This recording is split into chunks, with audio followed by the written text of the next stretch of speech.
네, 코로나19 확산세가 좀처럼 꺾이지 않는 가운데 신규 확진자 수는 이틀 연속 600명대를 기록했습니다. 이런 가운데 방역당국은 현행 사회적 거리 두기와 5인 이상 사적 모임 금지 조치를 3주 더 연장하기로 결정했습니다. 네, 오늘 김윤 서울대 의료관리학과 교수와 함께 관련 이야기 나눠보겠습니다. 어서 오십시오. 안녕하십니까. 예.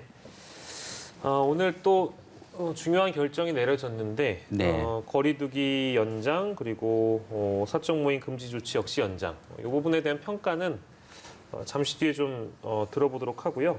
우리는 지금 어느 그 상황에 좀 놓여 있는가 거기에 네. 대한 진단이 좀 필요한 것 같습니다. 네. 600명대를 이어가고 있습니다만 물론 이번 주는 아직까지는 뭐 700명대를 보인 그 상황은 없었던 걸로 저도 기억하는데 네. 지난주와 비교해서 보면 어떻습니까? 어떤 진단을 좀 내려주시겠습니까? 요즘은 그 일별 변동이 심해서 네네. 주 평균을 가지고 좀 비교를 해야 될 것 같은데요. 예. 그러니까 2주 전에 비해서 지난주에 확진자 수가 한 40명 가까이 늘었고 요번 주는 아직 이제 그 금요일 주말 숫자까지 나와봐야 알겠지만 네. 지난주 아마 비슷한 숫자를 기록할 것 같습니다. 그래서 이게 그 계단식으로 300명, 400명대에서 400명, 500명, 500명, 600명대로 증가했다가 예. 지금은 좀 정체기를 기록하고 있는 게 아니냐라는 예. 이제 판단입니다. 네. 화요일에 700명대였었네요. 네, 네, 네, 제가 네. 지금 잘못 말씀을 네. 드렸는데 정체기에 놓여 있다는 말씀. 네네. 예, 예. 그러니까 일별 변동이 심해서 예, 예. 하루하루 700명이 올라가고 뭐 이런데 크게 지금 신경을 쓰기보다는 예. 네. 전체적으로 일주 평균이 어느 정도인지 예. 그 전주에 비해서 얼마나 증가했는지를 예. 좀 보는 게 현재 상황을 판단하는데 더 유용할 것 같습니다. 다음 네. 주는 당장 어떻게 될 것 같다라는 뭐 전망을 여쭤보기가 지금은 좀 어려운 상황이겠죠. 네, 예, 예. 아마 그 늘어나더라도 예, 예. 빠른 속도로 늘어나지는 않고 예. 이전의 증가 속도가 대개 한 일주 평균 한 10%쯤 올라가는 예, 예. 상황이었으니까요. 올라가더라도 그런 정도의 증가세를 보이지 않을까 싶습니다. 예, 네. 알겠습니다. 교수님께서는 일단 이번 주 상황은 정책이다라는 진단을 내려주셨는데 방역 당국에서도 뭐 확진자 수와 여러 가지를 고려해서 일단 오늘 거리두기 단계를 현행대로 유지하기로 조치를 내렸습니다. 일단 이 조치에 대해서는 어떻게 평가하십니까? 네, 지금 뭐 급격한 확진자 수 증가세를 보이고 있지 않고 또 확진자 수가 늘어난다고 해도 이전에 비해서 위중증 환자의 비중이 높고 치명률이 굉장히 낮은 상태이기 때문에 네네. 거리두기 단계를 올릴 필요는 없어 보입니다. 네. 그리고 이제 그 거리두기 단계만이 방역 조치가 아니기 때문에 예. 정부가 취할 수 있는 여러 가지 조치들 뭐 지금 부처 담당제를 마련해서 예를 들면 고용노동부 같은 경우 사업장의 감염을 줄이기 위한 조치들, 교육부 같은 경우 뭐 학교 이외에도 학원의 감염을 줄이기 위한 조치들 이런 예. 것들을 이제 취하고 있기 때문에 그런 새로운 방식으로 조금 뭐랄까 다중이용 시설에 대한 규제를 풀어가면서도 또는 강화하지 않으면서도 확진자 수를 줄일 수 있는 다른 조치들, 방역의 사각지대를 메꿔나가는 조치들을 해야 되지 않는가 싶습니다. 네. 네. 현행 조치를 이제 3주 동안 더 유지를 하는 거잖아요. 그런데 네. 앞으로 이제 5월 초가 되면 어린이날도 있고요. 그 다음 주에 또 석가탄신일도 있습니다. 네. 가정의 달이다 보니까 좀 많이 모이지 않을까 이런 우려들도 하던데 여기에 네. 대해서는 어떻게 보십니까? 그런데 기존에도 이제 우리가 뭐 추석 연휴나 설 연휴가 있으면 확진자 수가 많이 늘어날 거라고 이제 걱정을 많이 하셨는데 사실은 지나고 보면 별로 늘지 않았던 것 같고요. 예. 그러니까 그건 무슨 얘기냐면 우리가 그 근무하는 평일에 일상적인 경제 활동과 쉬는 날 뭐 가족이 모이고 친지가 모이고 바깥 활동을 하면서 생기는 감염의 위험이 뭐 비슷하지 않은가라는 생각이 듭니다. 그래서 우리가 출근하지 않고 직장에서 근무하지 않는 만큼 예. 그 감염의 위험이 줄어들고 또 쉬는 날 바깥 활동을 하는 만큼 늘어나는 부분들이 있기 때문에 예. 휴일이 있다고 해서 특별히 굉장히 감염 위험이 늘어나고 확진자 수가 늘어날 거다 그렇게 보기는 이제까지의 경험을 놓고 보면 뭐 예. 그렇게 걱정하지 않아도 되는 일이 아닌가 싶습니다. 네. 예. 그동안에는 거리두기 단계를 조정할 때 2주 단위로 해왔잖아요. 근데 네. 최근에는 이제 3주 단위로 바뀌었습니다. 네. 특별한 이유가 있습니까? 뭐 특별한 어떤 이유가 있는지는 잘 모르겠으나 조금 최근의 추세는 안정적이기도 하고 거리두기 단계를 이제 2주마다 바꿔야 될 때마다 격상해야 되느니 유지해야 되느니 이런 종류의 이제 좀 약간 불필요한 사회적인 논란, 소모적인 논란을 좀 계속하고 있어서 정부가 조금 더 거리를 안정세니까 좀 긴 기간 추이를 보고 결정을 하자고 한 것 같습니다. 네, 뭐 거리두기 연장을 선택한 대신에 이제 그걸 뒷받침할 만한 여러 가지 정책들이나 대책들을 당국에서 고민하고 이제 보완해서 뭐 특히 이제 가족의 달과 관련된 이런 특별 방역 대책도 이제 그 중에 일환이겠죠. 네. 근데 뭐 다 차치한다고 하더라도 네. 변이 바이러스에 대한 우려를 당국에서 너무 내려놓은 건 아닌가 이제 이런 네. 지적이 일각에서 있는 것 같아요. 네. 어떤 말씀을 좀 주시겠습니까? 그 이번 주 초에 그 방역 당국이 발표한 그 국내 발생 중에 변이 바이러스의 비율이 11%로 보고가 됐습니다. 근데 그게 지난주에는 5%였거든요. 예. 그러니까 그 숫자만 보면 변이 바이러스가 굉장히 빠르게 확산하고 있는 것으로 보이는데 사실 그 숫자가 얼마나 이제 믿을 만하고 대표성이 있는 숫자인지에 대한 좀 확인이 필요할 것 같기는 한데 예. 변이 바이러스가 그래도 꽤 빠른 속도로 확산되고 있다고 이야기할 수 있을 것 같고요. 특히 예. 이제 그 최근에 부울경 지역에서 예. 부산, 울산, 경남 지역에서의 확진자 수가 늘어나고 있는 것은 변이 바이러스의 영향이 충분히 있어 보입니다. 근데 그와 관련된 정부가 세부적인 분석이나 그 분석에 기반한 대책들을 좀 내놓지 않고 있어서 예. 지금 시기를 좀 놓치면 예. 변이 바이러스가 좀 상당한 수준에 도달한 다음에야 대책을 마련하는 약간 그 뒤늦은 대책이 나올 가능성이 좀 있어 보입니다. 그 부분은 어쨌든 교수께서도 걱정을 해주시는 네, 네, 예. 지금 좀 우려해야 될 부분입니다. 예. 네, 알겠습니다. 지금 브리핑에서 나왔습니다만 300만 명 넘었습니다. 이게 이제 네. 목표를 달성한 당국이 제시한 목표를 달성하게 됐는데요. 많은 분들이 참여해 주신 덕분이라는 말씀도 더불어 있었는데요. 백신 접종 속도는 어떻게 좀 보고 계십니까? 빠른 편인가요? 백신 접종 속도는 백신 확보 물량에 뭐 의존해서 예. 계속 결정이 되는 것 같고요. 예, 뭐 정부가 확보되는 만큼을 충분히 접종하기 위해서 현장에서 접종센터 늘리고 인력 확보하고 이렇게 해서 진행을 하고 있는 것 같습니다. 근데 다만 지금 최근에 접종 과정에서 드러나는 이제 여러 가지 문제들, 예. 그러니까 뭐 이상 반응에 관련된 문제, 이상 반응 판단과 진료비의 보상에 관한 문제, 예. 사후에 지금 모니터링이 안 돼서 사망하신 노인분이 늦게 발견되는 사례 이런 문제들을 예. 이제 앞으로 어떻게 그 잘 체계적으로 관리해 나갈 수 있을지 예. 지금은 이제 소수만 접종을 하는 시기지만 예. 여름을 넘어서면은 이제 전 국민의 뭐 30%, 40%가 접종을 받아야 되는 그런 이제 상황이 벌어지기 때문에 예.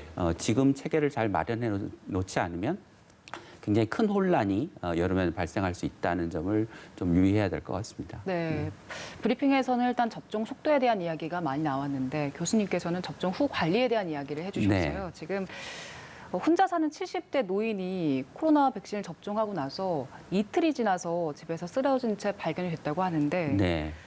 그래서 아까 말씀 주신 것처럼 일단 이상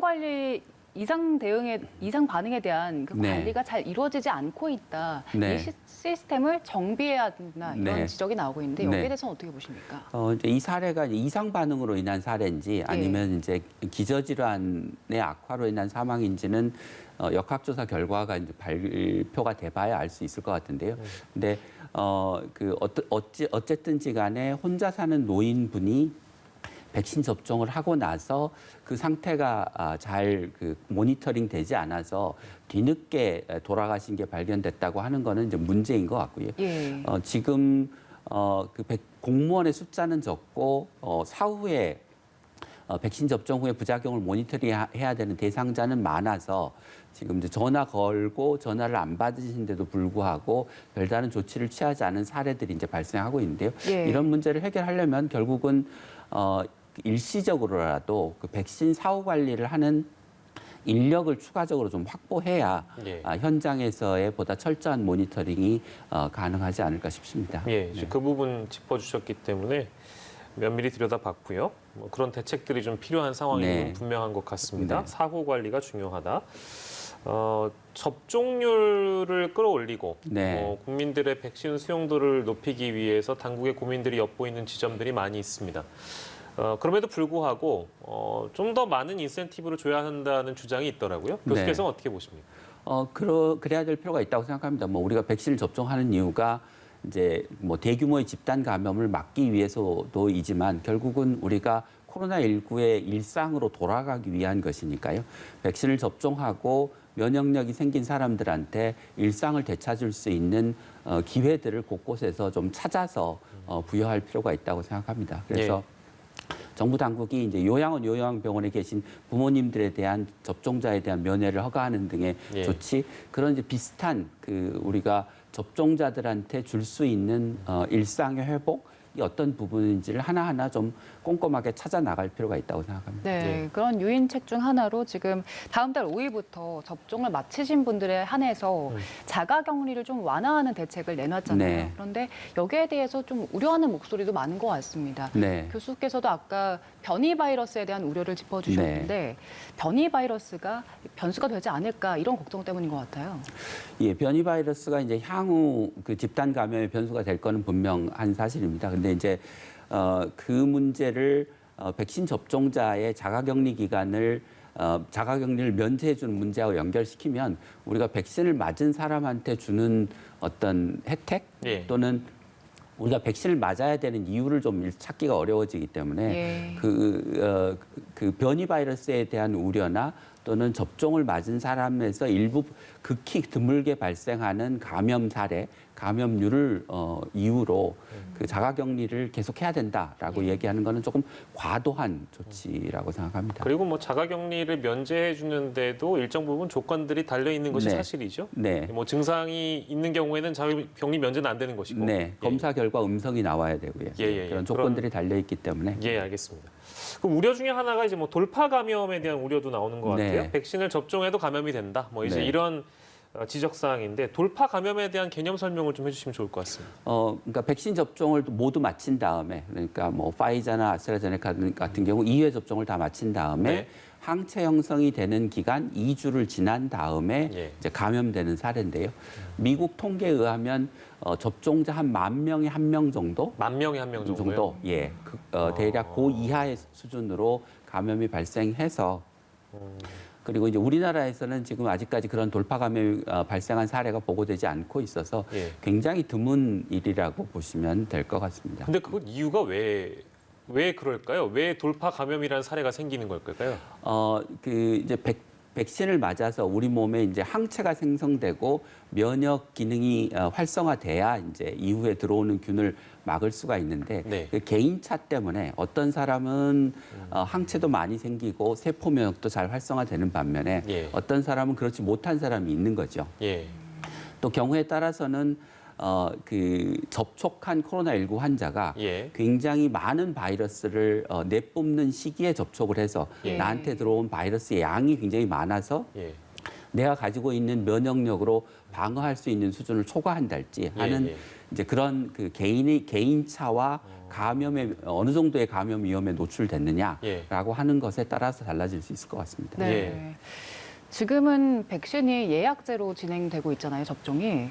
근데 예약을 해놓고 병원에 나오지 않는 분들이 좀 있는 것 같습니다. 노쇼가 발생하고 있는데 이걸로 인해서 그 예정된 물량이 있는데 그게 폐기되지 않게 하기 위해서 대상자가 아님에도 불구하고 예약을 하시면 맞을 수 있게 이제 제도가 생겼잖아요. 근데 병원으로 바로 전화가 많이 걸려가서 상당히 어려움을 겪는 것 같아요. 네, 그렇습니다. 그러니까 일찍 접종을 받고 싶어 하시는 국민들이 많고 그런 분들이 이제 노쇼로 남는 백신을 접종 대상이 아니라도 접종을 받을 수 있도록 지금 당국이 허가하고 있기 때문에 그 기회를 이제 활용해서 접종을 받고 싶어 하시는 분들이 이제 병원에 전화해서 이제 대기 명단에 올려달라 이렇게 이제 얘기를 하는 것 같은데요. 이게 그렇게 하면 이제 병원에서 전화를 받아야 되는 수고스러움, 또 국민 입장에서는 여러 군데 다 전화해서 대기자 명단에 올려달라고 부탁해야 되는 번거로움, 그다음에 지금 현재 명확한 그와 관련된 지침이 있지 않아서 어떤 곳은 받아주고 어떤 곳은 받아주지 않는 문제, 이런 문제들이 존재해서 첫 번째는 당국이 그 노쇼 백신을 접종하는 것과 관련된 좀 명확한 지침을 만들 필요가 있을 것 같습니다. 예. 예. 그두 번째는 이게 개별 병원에서 전화해서 대기 명단을 올리는 게 아니고 중앙에서 대기 명단에 올릴 수 있는 그런 전산 시스템 같은 것을 만들어서 예. 이 노쇼 백신을 활용하고 싶은 사람이 들어가서 나는 어떤 기관에서 노쇼가 생기면 언제든지 나한테 연락이 오면 나는 접종을 받겠다라고 하는 예약을 하는 시스템을 만들어야 예. 지금 국민들의 어떤 혼란이나 일선 기관에서 겪는 어려움들을 좀 해결할 수 있지 않을까 싶습니다. 예, 그러니까요. 저도 이제 그 궁금해서 이게 뭐 본격적인 보도가 이루어진 게 찾아보니까 이틀 전부터 시작이 네. 됐는데 어제 이제 그 저희도 관련 보도를 해놓고 나서 인근 이제 병원에 전화를 해보니까 어떤 네. 병원은 업무가 마비될 정도로 전화를 많이 받는 곳도 있는가 하면 네. 어떤 병원은 이제 그 홈페이지에 실제 그 병원의 이름이 올라가 있는데도 불구하고 공문조차 못 받았다라고 네. 말씀하시는 병원도 네. 있더군요. 그러니까 예. 이제 그런 혼란들이 빚어지지 않게끔 당국에서 관리를 좀 잘 하는 것이 중요한 것 같습니다. 네, 중앙화된 시스템을 만들 필요가 있습니다. 예, 알겠습니다. 근데 이게 이런 이제 그 반론이라고 해야 될까요? 네. 그러니까 0.68% 정도밖에 안 되니까 네. 이 접종 기관의 어떤 아는 분들 야, 네. 여기 지금 비었으니까 빨리 전화해서 네가 맞아라. 뭐 네. 이제 이런 지적이겠죠. 그러니까 새치기 접종을 하는 거 아니냐 이제 이런 네. 우려가 나오고 있는데 여기에 대해서 어떤 생각을 좀 갖고 계신지요? 그러니까 원래 당국의 방침은 예. 예비 명단을 확보하라는 거고 그 예. 예비 명단은 뭐 병원에 근무하는 직원, 병원이 있는 곳에 인근에 있는 분들을 이제 대상으로 이제 예비 명단을 작성하라는 거여서 예. 그게 경우에 따라서는 새치기 접종으로 비춰질 수도 있을 것 같습니다. 예, 근데 이제 그거는 남는 백신을 폐기하지 않기 위해서 쓰는 일종의 이제 뭐 고육지책이기 예. 때문에 그것까지를 문제 삼을 필요는 없을 것 같은데 예. 이제 앞서 말씀드린 대기자 명단을 투명하게 전산으로 등록하고 관리하는 시스템을 만들면 중앙화된 시스템. 네, 그런 걸 만들면 이제 이런 새치기 접종과 관련된 논란도 좀 줄어들 수 있지 않을까라는 예. 생각합니다. 모두가 이제 그런 것들을 확인할 수 있으면 이게 뭐 마치 비교가 될지는 모르겠습니다만 우리 뭐 콘서트 티켓이나 뭐 네. 영화 티켓 예매하듯이 네. 딱 들어가서 몇 자리가 남아 있고 어디에 비어 있는지 예, 그걸 알 수 있게끔 하면 네. 이런 문제가 안 생기겠죠. 예, 그렇습니다. 알겠습니다. 오늘 코로나19 상황 저희가 짚어봤고요. 김윤 서울대 의료관리학과 교수와 이 시간 함께했습니다. 고생하셨습니다, 교수님.